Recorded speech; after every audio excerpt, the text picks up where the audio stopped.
Before the Irpi outbreak wiped everyone's memories, the city was already crumbling under its own weight. The red flags were there, but everyone ignored them. There was political instability, severe conflicts amongst business owners, and leadership power struggles. Unfortunately, no one saw just how deep those cracks were until it was too late. The senator was missing, nowhere to be found. Without the city's highest government official, the city slipped into political chaos, and power struggles went unchecked.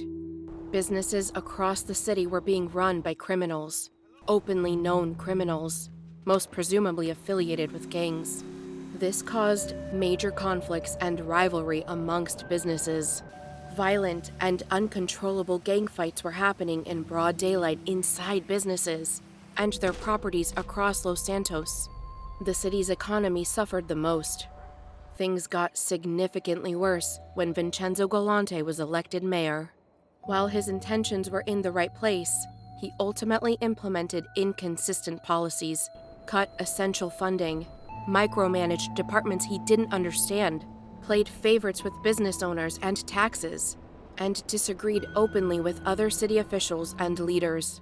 There were even rumors floating around that he was taking bribes in the form of money, expensive cars, potentially even sexual favors, and had his brother murdered.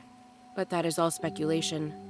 This all led to PD leadership strongly opposing the mayor and even starting a petition to impeach him. The city was in shambles, and while most people were originally in denial, it was obvious things were being held together by a thread, and that single thread was slowly unraveling. In late 2024, Humane Labs was secretly testing a viral immune booster on a troop of genetically enhanced monkeys. The goal of the research project was to increase intelligence, strengthen human immune systems, and create the perfect emergency responders. Both the offices of the Mayor Vincenzo Galante and Senator Alexander Emerson and PD leadership approved this Humane Labs research. They believed this was a force they could deploy, control, and command without question, securing order in a city slipping deeper into chaos. With the city in such chaos, this was the one thing all the leaders of the city agreed on. They believed it would bring much-needed order and control, while also retraining all officers across the city and creating a more disciplined and unified force. This wasn't supposed to be a permanent fix. The experiment went better than expected. The monkeys underwent basic police training. Some citizens had brief recollections of being pulled over by monkeys. However, these claims are unsubstantiated, as no police reports have ever been found on file.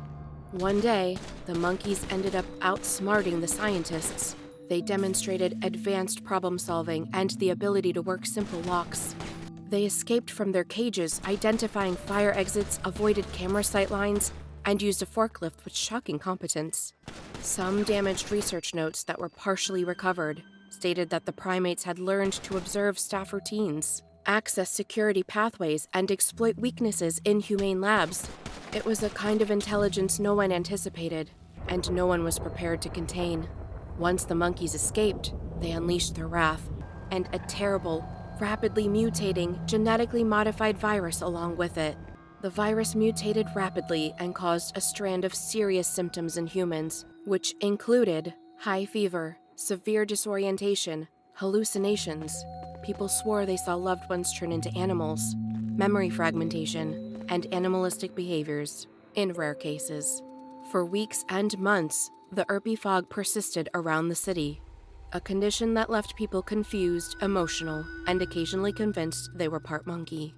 Some survivors still insist they turned into animals. No medical records exist to confirm this, as all records were mysteriously destroyed. So who knows? Survivors couldn't think straight, spelled everything wrong, and mixed up their memories so badly, the official medical name, ERP type Y outbreak, got shortened in the streets to Irpi, and it stuck. In fact, all traces of the past vanished along with survivors' memories. Police logs, medical records, court files, city hall archives. Every document wiped clean as if the past never happened.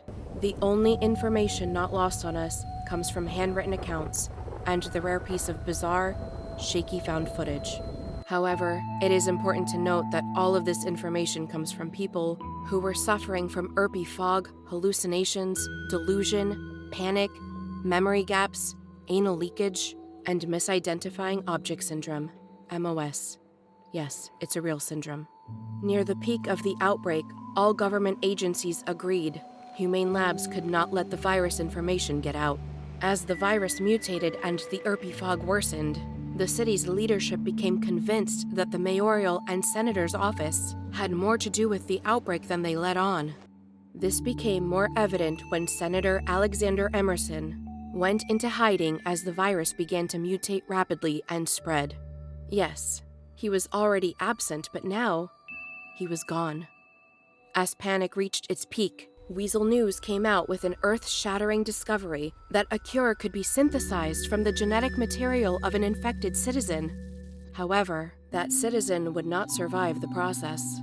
A secret emergency council meeting, led by the mayor, Vincenzo Galante, Sheriff Jay Strafe, and acting police chief, Willie Johnson, was held, and they all unanimously concluded that the now fired and disgraced ex-police chief Montgomery Lee Walter had to be sacrificed so they could extract the virus embedded in his system.